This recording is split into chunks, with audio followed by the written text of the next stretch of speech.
Si è svolta ieri sera la 20ª edizione del Premio Nazionale Sipario d'Oro al Teatro della Panoramica dei Templi, ideato da Lelio Cassaldo e condotto dalla collega Margherita Trupiano.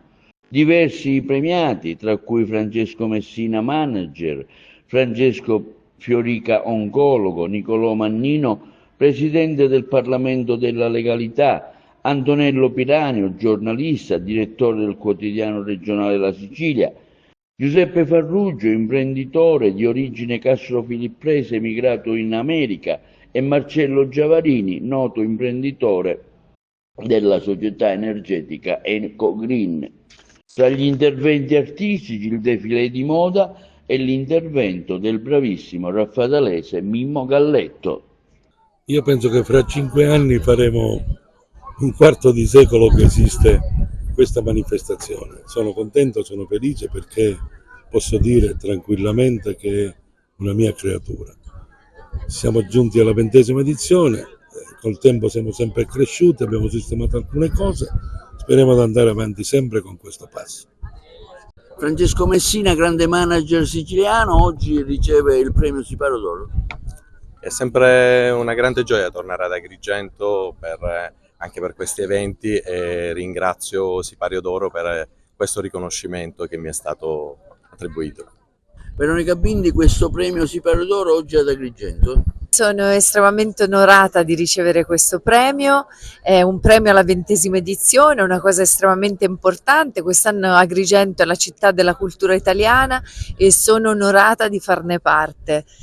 Quindi ringrazio Agrigento, ringrazio gli agrigentini, questa terra così importante, così piena di cultura, di calore umano e di bellezza, dico tanta bellezza, e veramente sono senza parole per questo premio, felicissima, e vi ringrazio a tutti. Spero in futuro di poter dare quello che ad Agrigento, quello che Agrigento sta dando a me in questi giorni e in questo momento. Professore, un premio sicuramente molto interessante, quello del Sipario d'Oro, dove lei ha avuto modo di dare anche dei consigli sulla cura del cancro.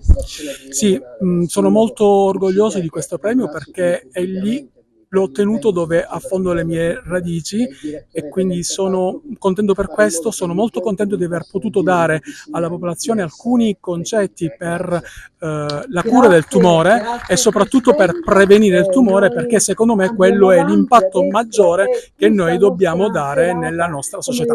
Nicolò Mannino, ad Agrigento per questo premio. Un premio molto particolare perché vedo che siamo nella Valle dei Templi, dove Giovanni Paolo II il 9 maggio del 93 lanciò l'anatema contro la mafia, e dove Monsignor Carmelo Ferraro, intervistato da un emittente nazionale, disse che da quel grido è nato il Parlamento della Legalità come risposta culturale. Il Sipario d'Oro per me vuol dire qualcosa di significativo, perché quando c'è il sipario bisogna trovare l'opportunità e il coraggio di mettere da parte il velo e recitare a soggetto. Questa sera si recita a soggetto, si recita col cuore, si recita con la bellezza, si recita con tutto quello che c'è in ciascuno di noi. E poi, se il sipario oro, è perché ognuno di noi ha un cuore d'oro che deve mettere a servizio di tutti coloro che non hanno voce. E quindi questa sera io questo premio lo dedico alla memoria di Giovanni Paolo II, Monsignor Carmelo Ferraro, che mi portò ad Agrigento. Lo dedico a tutte le persone belle come Antonella Zambuto, Salvatore Sardisco, Elga Guardini. L'elenco è grande ed è infinito, perché ognuno di noi deve avere il coraggio di essere nel Sipario d'Oro voce di libertà e di bellezza.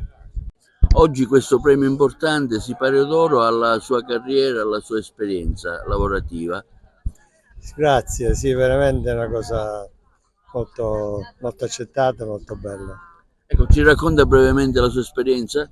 È lunga, parliamo di 50 anni più di esperienza lavorativa in America, in poche parole, da un piccolo paese di Castrofilippo a Washington, a Georgetown, gestire uno dei più eletti ristoranti di Washington e poi altre cose. Ok, grazie. Antonello Piranio, oggi questo premio qui, Sipario d'Oro ad Agrigento.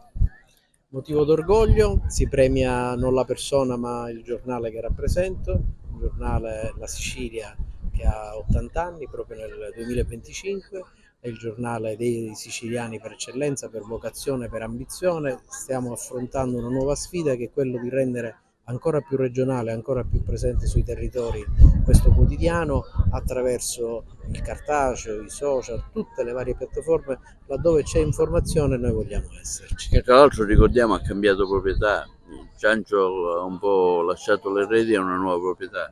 Sì, un imprenditore giovane di 39 anni, un italiano d'America, nativo di Acireale, un imprenditore che ha fatto successo in America, che adesso è molto legato alla propria terra, ha scommesso sull'informazione.